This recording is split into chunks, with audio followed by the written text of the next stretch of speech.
making it difficult to see, and I had to use my hands more than my eyes, but I eventually reached the railing and slung my leg over it, nearly slipping off the wet lattice too soon, but catching myself, and lowering my soaked body onto the balcony safely. I spun around, lifting a dripping fist, to knock on the dark glass French door, when I heard it. An alarm clock. I stood frozen in the rain with my fist suspended in the air. It never went off.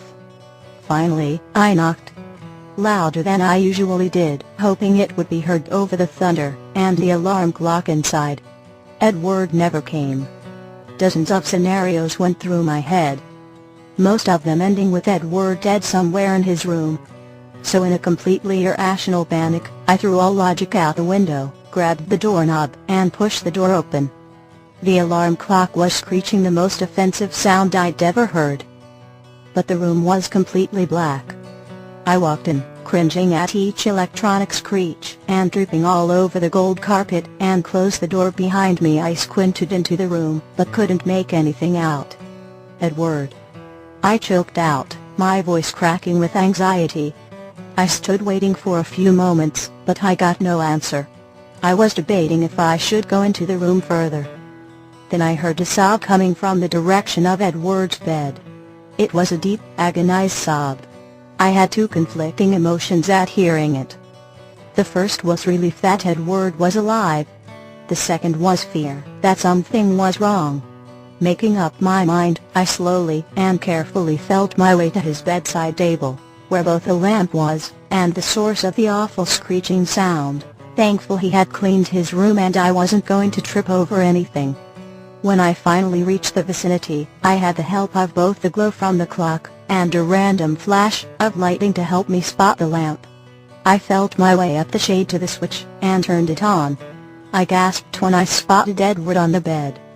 He was sleeping, if you could even call it that. One of his hands was fisted into his messy hair, and he had tears streaming down his cheeks, lying on his side, above the covers, still clothed, facing me. But none of that was the worst part. His face was twisted in agony, and his body was trembling and shuddering. He was dreaming. He let out another choked sob, and I could feel my eyes starting to water. I couldn't bear seeing him like this. It was the second most heartbreaking sight I've ever witnessed, second only to finding my mother's body. Edward. I called him again, louder. But he didn't wake up. It was almost as if whatever dream he was in had him trapped. Edward, wake up. I cried again. But I still got no response. I balled my fists up at my sides, while my tears spilled over. His pain was my pain. Edward, please. I begged through a sob that was tearing through my chest. But I still got no response from him.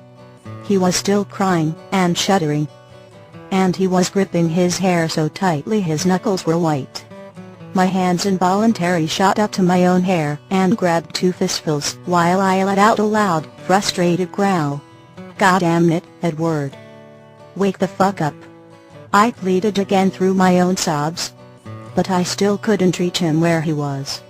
Frustrated, I let my hair go, and brought my hands down to the alarm clock, and fumbled to turn the screeching off. Once the room was silent again, with only the sound of the rain coming down outside and my quiet sobs, I realized I was going to have to touch him, shake him, slap him, anything to get him out of that dream. I heaved out a deep breath, to relax my nerves, which was nearly impossible when Edward was crying like that. Slowly, I walked closer to the bed, wringing my hands nervously. He wasn't within arm's reach, his bed was too big. So I lifted a knee to the mattress, and then the other, and crawled over to his shaking body. The reality of what touching him could possibly do to me just made my cry harder. But I had to stop his pain. I lifted a shaking hand tentatively to the fist he had grasping his hair, and tested myself with a small poke to his white knuckle. I got a small shock when I touched him, like a spark. It made me snap my hand back. But I was okay. No flashes. So I pushed myself further, and slowly eased my palm on top of his entire fist. I could still feel a strange electricity. It was different from any other touch, but in a good way.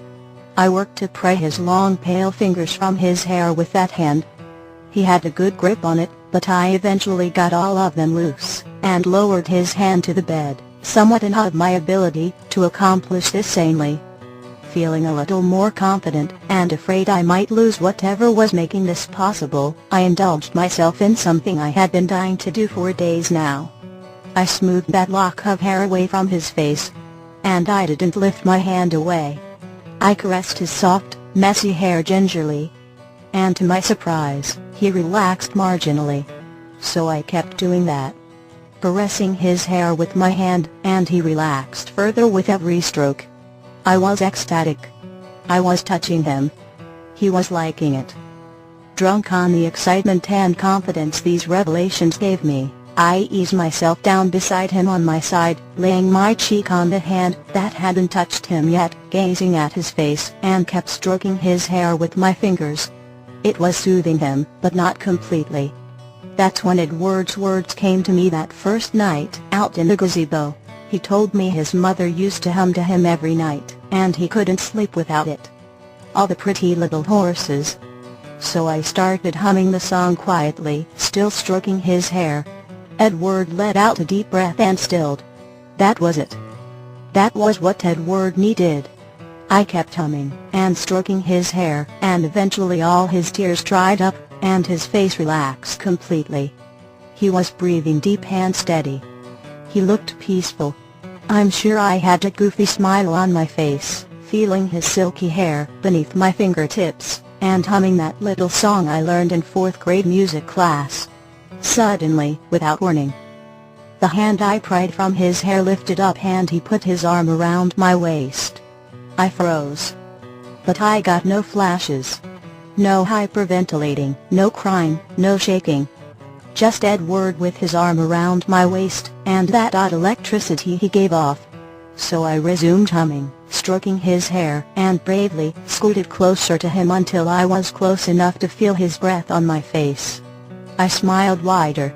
I hadn't been this close to anyone in so long, and never anywhere near this close to Edward. He tightened his grip on my waist, pulling me to him. I didn't freeze up this time. Instead, I hugged him back with the arm that was stroking his hair, and rested my head on his chest. Being in Edward's arms felt so safe and warm, and right. I let my eyes flutter closed as I let out a contented sigh. I kept humming to him until I fell asleep. And for the first night in over a year, I slept all night. No dreams, no memories, no closets. Just the safety of Edward's arms,